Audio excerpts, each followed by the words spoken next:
Votre flore intestinale ou microbiote est très importante pour votre santé. En effet, cette flore intestinale est composée de plusieurs centaines d'espèces de bactéries, de plusieurs centaines, voire plusieurs milliers d'espèces de virus. Elle est composée aussi de champignons. Ces germes nous sont présentés comme étant toujours délétères. Or, là, en l'occurrence, c'est exactement le contraire. Ils nous sont indispensables. J'ai été impressionné par un chiffre. Savez-vous qu'une personne de 70 kg a une flore intestinale qui va peser entre 1,5 kg et 2 kg? C'est énorme, c'est énorme. En plus, cette flore intestinale est composée de 10 fois plus de bactéries que de cellules que nous avons dans l'ensemble de notre corps. Donc, quelque part, elles sont largement majoritaires par rapport à ce qui nous compose de nos organes, de nos cellules, etc. Et pourquoi ce microbiote est indispensable? Il est indispensable. Il n'est pas question de le détruire, au contraire, il est question de le favoriser, de le développer, parce qu'il a des actions qui sont extrêmement importantes. Évidemment, la première, et pas des moindres, il va permettre la digestion des aliments, qui va s'associer avec les enzymes qu'on va fabriquer au niveau du pancréas, au niveau de la bile, mais ces bactéries, ces virus sont indispensables pour détruire les aliments en petites molécules qui vont être facilement absorbables par les intestins. Sans elles, on n'y arriverait pas. Mais aussi, savez-vous que la flore intestinale vous fabrique aussi des vitamines qui sont importantes pour vous, aussi bien il y a les vitamines B, les différentes vitamines B, mais aussi il y a la vitamine K qui est importante au niveau de la coagulation. Évidemment, et ça c'est très très important parce que il va avoir un rôle essentiel au niveau des défenses de votre organisme. Donc il protège d'abord, pour commencer, contre les bactéries délétères, les virus délétères, les champignons délétères que vous pourriez ingérer avec les aliments, avec les boissons, voire même respirer. Donc il a un rôle extrêmement important déjà pour éviter d'être infecté par les agents extérieurs venant de notre bol alimentaire.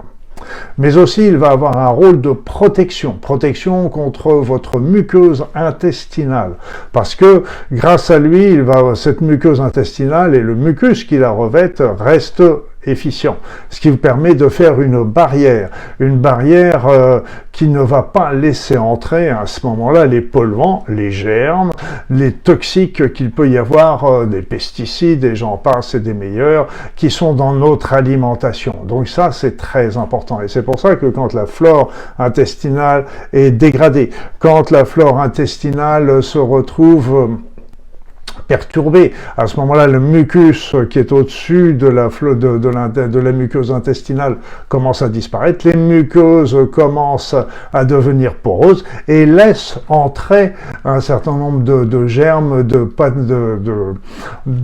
toxiques qui vont être responsables de certains nombres de maladies. D'ailleurs, je profite pour tirer un grand coup de chapeau au docteur Jean Seignalé, qui, il y a maintenant plusieurs décennies, avait mis en exergue ce problème, mais il n'avait pas été écouté à l'époque, et c'est bien dommage. Donc, cette flore intestinale permet également donc un rôle important de prévention, et de l'autre côté, à partir du moment où la flore intestinale et la muqueuse intestinale est dégradée, à ce moment-là, ça va favoriser la survenue de troubles, de maladies et voire de vieillissement prématuré. Voilà. Voilà donc quels sont les rôles que peut agir aussi, en plus de celle que je viens de vous indiquer, la flore intestinale. Savez-vous que la flore intestinale, agit, prévient le surpoids. Et c'est ainsi qu'on s'est aperçu que les personnes qui étaient en surpoids avaient une flore intestinale différentes des personnes qui ont un poids normal. Et c'est ainsi que si on fait des greffes de cette flore intestinale des personnes de poids normal et qu'on la met on la donne au niveau des personnes qui sont en surpoids, eh bien ça les aide à perdre sans surpoids. C'est vous dire l'importance de cette flore intestinale pour ça. Mais ça va bien plus loin encore. Non seulement ça agit sur le poids, mais cette flore intestinale, mais elle agit aussi sur le cerveau, sur votre cerveau. Vous vous rendez compte, l'axe intestin-cerveau est très important et il va favoriser en particulier le développement des neurones, va stimuler les cellules souches et donc va favoriser la régénérescence de votre cerveau, le maintien d'un cerveau jeune, le maintien d'une bonne mémoire. Donc c'est très important également pour la prévention d'un certain nombre de maladies neurodégénératives. On peut penser aussi à la maladie d'Alzheimer. On n'a pas encore beaucoup développé cet axe-là, mais ce sera certainement dans le futur. Donc ces deux axes, intestin et cerveau, communiquent et c'est pour ça que certains parlent de l'intestin comme étant un deuxième cerveau. Donc après ça, sur quoi va agir encore la flore intestinale? Eh bien, tenez-vous bien, elle va agir aussi sur nos poumons. Et donc la flore de plus ou moins bonne qualité peut favoriser l'asthme, donc rentrer dans être une des causes, parce qu'il n'y en a pas qu'une, des causes de l'asthme, peut être aussi des bronchopneumopathies obstructives, donc vous voyez, voire même de la fibrose pulmonaire. Ça agirait également, tenez-vous bien, ça favoriserait également cette dégradation de la flore, favoriserait également le diabète de type 2, favoriserait l'hypertension artérielle, l'artériosclérose, vous savez, c'est les plaques d'athérome qui viennent boucher les artères, la maladie de Parkinson, donc ça pourrait agir également sur le cancer, aussi bien au niveau de son apparition que son développement. Il agit aussi au niveau de la sphère sexuelle, pour vous dire, toutes les effets qui sont sur l'ensemble du corps, en particulier sur une baisse de la libido. Je vous ai dit tout à l'heure qu'il agissait sur le cerveau, mais on a des études aussi qui ont montré qu'il agissait en particulier, qu'il favorisait la déprime. Là encore, comme pour le surpoids, on s'est aperçu que les personnes qui étaient dépressives avaient une flore intestinale différente des personnes qui étaient, je dirais, en état normal, équilibré, de bien-être. Mais là aussi, la flore intestinale déséquilibrée va avoir encore d'autres rôles au niveau psychologique. Elle va favoriser également sur la santé mentale, elle va favoriser aussi l'apparition de psychoses. On pense en particulier à la schizophrénie. Elle a aussi un rôle à jouer dans les troubles bipolaires. Elle aurait peut-être aussi un rôle dans les troubles du spectre de l'autisme, comme semblent montrer des études.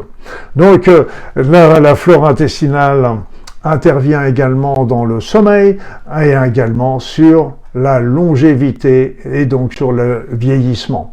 Donc, vous voyez un petit peu tout ce que peut faire de bénéfique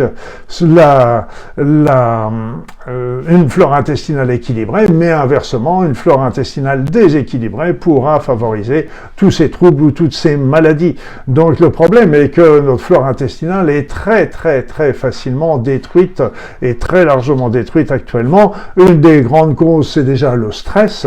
Le stress intervient sur l'inflammation, l'irritation de l'intestin et favorise justement la dégradation. Il y a beaucoup de médicaments aussi qui le font. Alors bien sûr, en bille en tête, il y a déjà les antibiotiques. C'est pas une critique sur les antibiotiques, ça sauve les vies. Mais ce qu'il faudrait, c'est après les antibiotiques, voire en même temps, prendre des probiotiques pour favoriser la régénérescence de la flore intestinale, parce que les antibiotiques détruisent la flore intestinale, mais aussi beaucoup d'autres médicaments sont aussi des destructeurs de la flore intestinale, même s'ils ne sont pas des antibiotiques. Donc il y a aussi bien sûr les pesticides, on retrouve aussi les additifs alimentaires, etc., etc. Donc ce qui fait que le microbiote est très altéré dans la population générale, et donc tout ça c'est préjudiciable pour sa santé, comme je vous l'ai expliqué, donc avec tous les éléments sur lesquels ça peut intervenir. Donc comment qu'on peut faire pour sauver la situation? Parce c'est bien beau, là je viens de vous montrer tous les effets négatifs que pourrait avoir une dégradation de la flore, mais comment maintenant peut-on faire pour la régénérer, cette flore? Eh bien pour les régénérer, déjà le simple bon sens, c'est déjà d'avoir une alimentation la plus naturelle possible, donc avec l'éviction le plus possible des additifs, des polluants, que ce soit dans l'alimentation, mais aussi dans l'eau que nous buvons. Après ça, il y a la prise de prébiotiques. Les prébiotiques sont des substances qui favorisent la multiplication de la flore intestinale. Donc ça, c'est très intéressant et c'est pour ça qu'autrefois, on donnait très souvent de l'ultralevure d'ailleurs aux personnes qui prenaient des antibiotiques, ce qui était déjà extrêmement intéressant parce que l'ultralevure fait un prébiotique qui favorise la multiplication des germes. Mais où peut-on trouver des prébiotiques? Eh bien, les meilleurs prébiotiques que vous trouvez, eh bien, vous les avez dans les fruits et dans les légumes, voire dans les aliments complets. Après ça, il va y avoir n'hésitez pas aussi à utiliser les aliments fermentés, donc qui sont souvent un petit peu mis de côté alors qu'ils sont extrêmement riches en probiotiques. Donc il y a certains produits laitiers comme le kéfir, comme le yaourt, il y a certains légumes comme les choux crus, la choucroute crue, il y a le pain, le mou de pain, les céréales complets, les boissons fermentées, les charcuteries crues. Donc signalons également qu'il y a une bactérie qu'on a retrouvée dans les aliments fermentés, pour vous dire que c'est intéressant, et le yaourt qui pourrait aider à gérer le stress. Donc vous voyez un peu l'intérêt aussi que vous pouvez avoir en prenant ces aliments fermentés. Donc ça permettrait également à prévenir la dépression et l'anxiété. Tout ça, ce que je vous dis, il y a eu des études réalisées qui nous l'ont démontré. Enfin, pour les personnes qui ont vraiment une flore intestinale très dégradée, eh bien, il y a la prise de probiotiques qui sont en vente dans le commerce. Donc, ce que je vous conseillerais, il y a maintenant des marques qui sont adaptées à l'âge de l'enfant, parce qu'on ne donne pas les mêmes quantités, évidemment, selon les âges.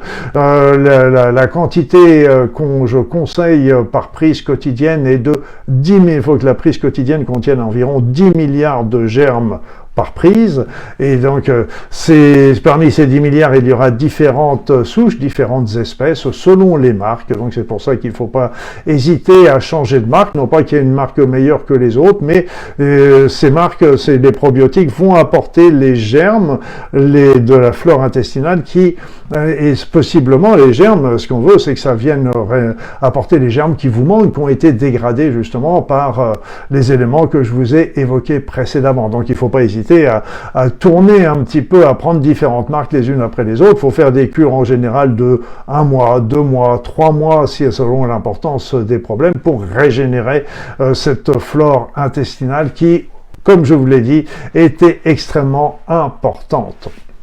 Pour les personnes qui auraient déjà aussi un problème intestinal, une irritation débutante, parce qu'après il faut aller chercher d'autres éléments comme les intolérances alimentaires, mais n'hésitez pas à associer la prise de probiotiques, par exemple le matin à jeun, c'est le moment conseillé, à une prise d'argile verte que vous pourriez prendre le soir, c'est-à-dire que vous achetez de l'argile verte en pharmacie, vous mettez une cuillère à soupe dans un verre d'eau, vous laissez reposer cette argile et cette eau pendant une heure, voire davantage, et avant de vous coucher, vous buvez l'eau sans l'argile.